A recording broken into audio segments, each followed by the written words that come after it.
Let's move on to some social media questions in Alabama. The first one today is from Candace on Facebook.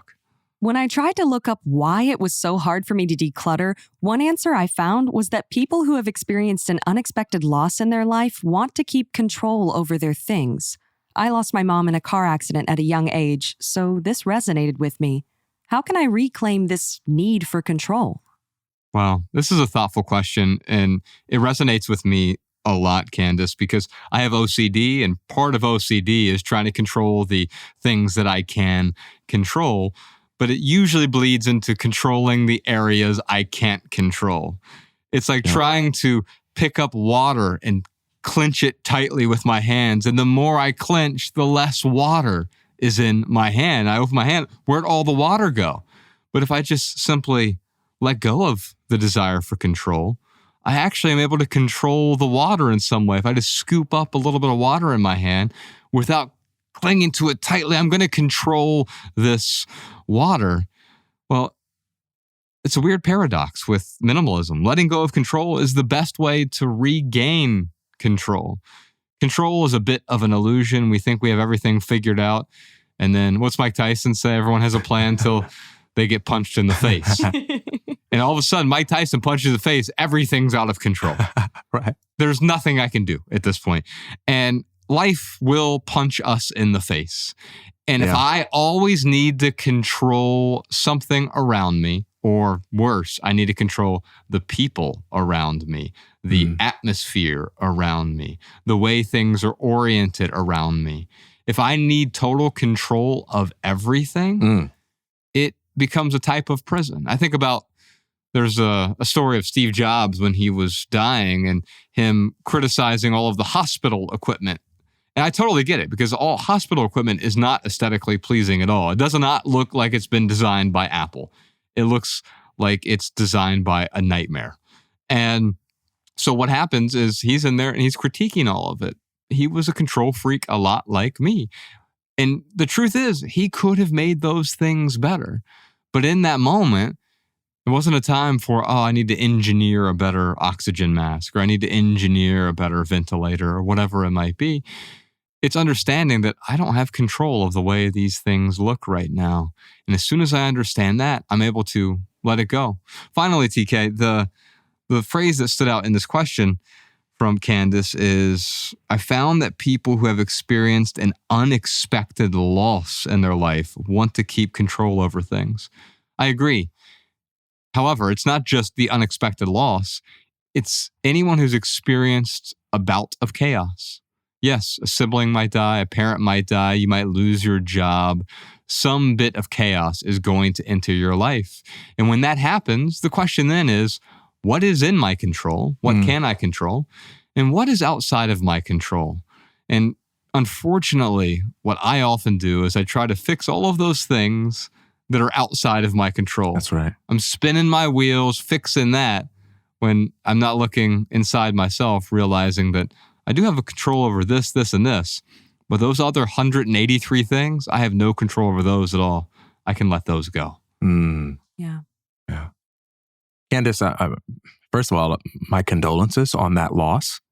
I know that it was a long time ago, but the fact that we're talking about it right now says something about the nature of loss, that it has the ability to impact us in the present. It has the ability to shape our current choices, even when those things happen in our childhood. And I really have a lot of appreciation for your awareness of the connection between maybe some unhealthy habits, some things you want to change, and some things that have happened that you're coping with in this way. And I think that's such a powerful thing to identify, because so often these unhealthy things that we do are, in fact, coping mechanisms for dealing with legitimate needs that are unmet. And when you can see that, then it puts you in a position where you can say, all right, what's the healthful expression of this? Because we usually don't see it. When we're so steeped in the moment, we don't see this is just a coping mechanism for me to deal with this loss or to deal with this chaos. And because you're so in it, you don't even see it in that moment. That's right. And that gets you beyond all of the the negative self-labeling. Oh, I'm just such a loser. I'm such an irresponsible person. I'm such a horrible person. I should do better. I should know better. Maybe you're a decent human being, just like everybody else, trying really hard to live life in the best way that you can, but you have a lot of pain and you've been wounded in all sorts of ways that you don't fully understand. And this is the way that you're coping with it right now. And now that you have this awareness, you can begin the process of finding better ways to cope. Because the desire for control, it's not this intrinsically bad thing. It can be a legitimate expression of our desire to feel some agency, which is a part of our humanity, right? To feel some autonomy. That's kind of what a little child is exploring when they arbitrarily say no. It's like, wait a minute, like, I understand, yes, I understand obedience, but there's a new set of options that open up when I just say no. I mean, how are you going to react to that? Am I going to get my way? It's a process of experimenting with new possibilities. And we need that. And we grow into a mature, wise use of that ability. And so part of the key here is looking around and saying, well, first of all, in my misdirected application of this desire for agency and autonomy, I may try to control people, or I may try to control a bunch of things I can't control, which leads to consumerism and anxiety and so on. So obviously I can't control the weather and so on, but what can I control? Like you said, what are those things I can control? But also, just because I can control it doesn't mean I should be controlling it. It doesn't mean that I'm the right person to control it. It doesn't mean that it's healthy for me to try to control it. And so there's the question of what can I control, but what are those elements which, if I chose to control, would produce the results that matter most to me? And how can I direct that inwardly? So I can't control how others show up, but I can control how I adapt. I can't control the weather, but I can control my ability to bring an umbrella or whatever it may be. And so I would start asking those types of questions and thinking in that direction, and remembering the whole time that it is a process. So be generous towards yourself, be gracious towards yourself as you explore and develop a feel for what's right for you. I think you bring up a really great point here, TK. Just because you can control it doesn't mean that you need to control it. Mm-hmm. And I found this with parenting, especially.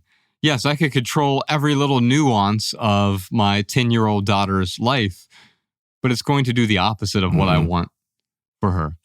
I want her to learn. And the way that we learn is not by me handing information for you. And it's certainly not from me doing it for you. Yeah. It's allowing her to experience the loss and the heartache and the frustration and the grief and the sadness and the joy and the elation and the happiness, experiencing all of it and not pathologizing it. She was having a really hard time the other day. And it was with she was trying to do some reading that she just was struggling with. She's dyslexic. And at some point she just starts crying. And I didn't go over to her and say, oh, don't be sad. That's my default. Let me control this situation. I'm going to go in here and, Ella, I'm going to control this. I'm going to control your sadness. I'm going to control your emotions. But instead, I just went up and I hugged her for longer than I usually hug her. We must have hugged for about a minute. And at the end of it, I felt like this full body release. And she looked at me, she said, I'm really sad, but that felt good.